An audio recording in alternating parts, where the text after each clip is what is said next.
Let's keep this momentum going. Welcome back to Street Scores. It's your boy Rico giving y'all that 2018 Week 2 preview edition of Redskins Report. Redskins versus the Colts in Landover. Sunday, September 16th at 1 p.m. We can't afford to lose this one. In this video, I provide 5 major points of emphasis that the Redskins need to focus in on for this victory we're about to get. And then I end the video with my list of bounce backs for people or groups of people who need to bounce back from the previous game. Let's get it.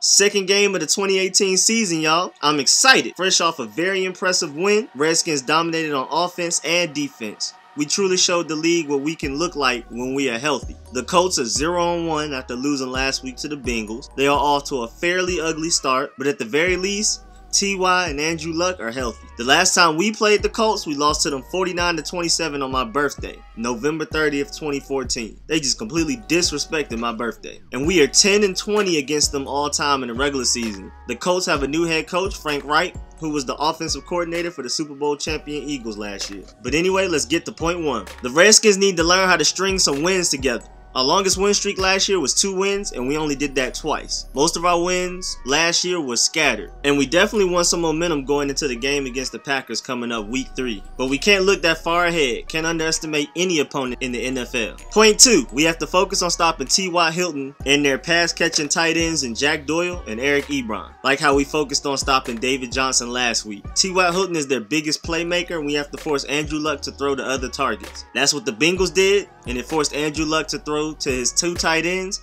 and also guess who? Ryan Grant. Ryan Grant led the team in receptions with 8 for 59 yards. If we can force Ryan Grant to beat us, I love our chances. Andrew Luck is a great quarterback, and taking away his most valued weapons is the best way to suppress him. Point 3, we have to get the ball in our playmakers' hands. Chris Thompson, Adrian Peterson, and Jordan Reed will be pivotal in our offensive potency. With a lack of defensive playmakers outside of free safety Malik Hooker, the Colts really struggled against stopping A.J. Green and dual threat Joe Mixon. We may not have a receiver as talented as A.J. Green, but we undoubtedly have more playmakers overall. And our QB, Alex Smith, is definitely better than Bengals quarterback Andy Dalton. I also trust ex-Bengals offensive coordinators Jay Gruden's play calling more than I trust Bill Lazor's. My point is, the Redskins' skill players and play calling are better overall than the Bengals, and if the Bengals were able to put up 34 points against the Colts, then the Redskins should be able to do the same, if not better, if we focus on point 3. And that is to get the ball to our playmakers. This may even be a breakout game for Paul Richardson. Point 4, dominate the trenches. Dominating the trenches usually results in wins in the NFL,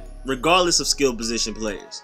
Our offensive line is easily better than their defensive line, whose best run stopper, Jonathan Hankins, was released, and best pass rusher is Jabal Shepard, who only had 5.5 sacks last year. And our defensive line, which is probably our best position group, should have their way with the Colts offensive line that allowed 56 sacks last year. To put it in perspective, our offensive line last year was almost all backups for most of the year, and we only allowed 41 sacks last year. But the Colts center, Ryan Kelly, can be really good if he's not hurt, and rookie guard Quentin Nelson is a huge upgrade and more than likely their best offensive lineman day 1. So their line has definitely improved, but I don't believe it has improved enough to make a big enough difference, especially since Anthony Costanzo is still hurt and will not play against us. The Redskins rotation of Daron Payne, Jonathan Allen, Matt Ioannidis, Tim Settle, Ziggy Hood, and maybe Caleb Brantley, and the edge rushers, including Pro Bowl Ryan Kerrigan, who had more sacks than Von Miller and Khalil Mack last year, should prove to be too much for the Colts O-line to handle. In the final and 5th point, put them away. If the Redskins get a large lead like they did against the Cardinals last week, they have to stomp them out and finish the job. Andrew Luck is one of the best quarterbacks in the league and is more than capable of leading a game-winning drive.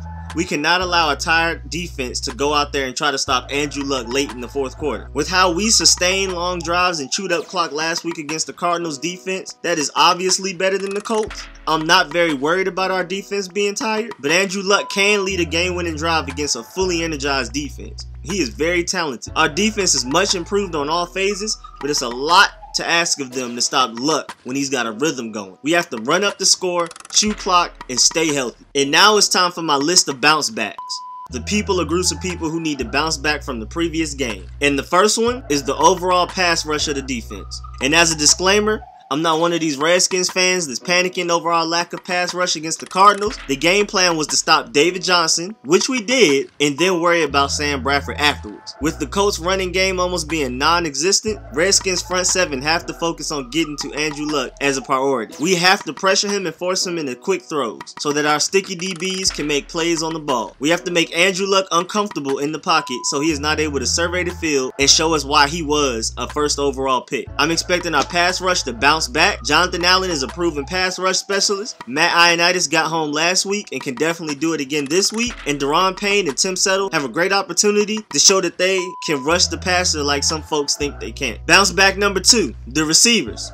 It wasn't necessarily the receivers' fault that they had a dull day as a whole against the Cardinals. Jordan Reed and Chris Thompson were just open all day, and why not give the ball to our open playmakers, especially when they're open. But if the Colts pick their poison and choose to take away JR and CT, which I highly doubt can be done though, our wide receivers have to be ready to step up and make plays. And the sooner our wide receivers get going, the better. Because after how JR, AP, and CT did the Cardinals, I feel like teams will now game plan against them going deeper into the season and attempt to take those 3 out the game, even though it's highly unlikely to work. Bounce back number 3, the coverage from Zach Brown and DJ Swearinger. They made a couple of plays in coverage snaps last week, but they are up against an obviously better quarterback this week who will expose their coverage weaknesses if they do not come right on Sunday. Frank Reich, as an obviously offensive-minded head coach, will more than likely game plan for Andrew Luck to target Zach Brown and DJ. They need to bounce back from last week's mistakes and show Andrew Luck early in the game that they will not be bullied in the passing game. Force Andrew Luck to think and second guess himself. And by then,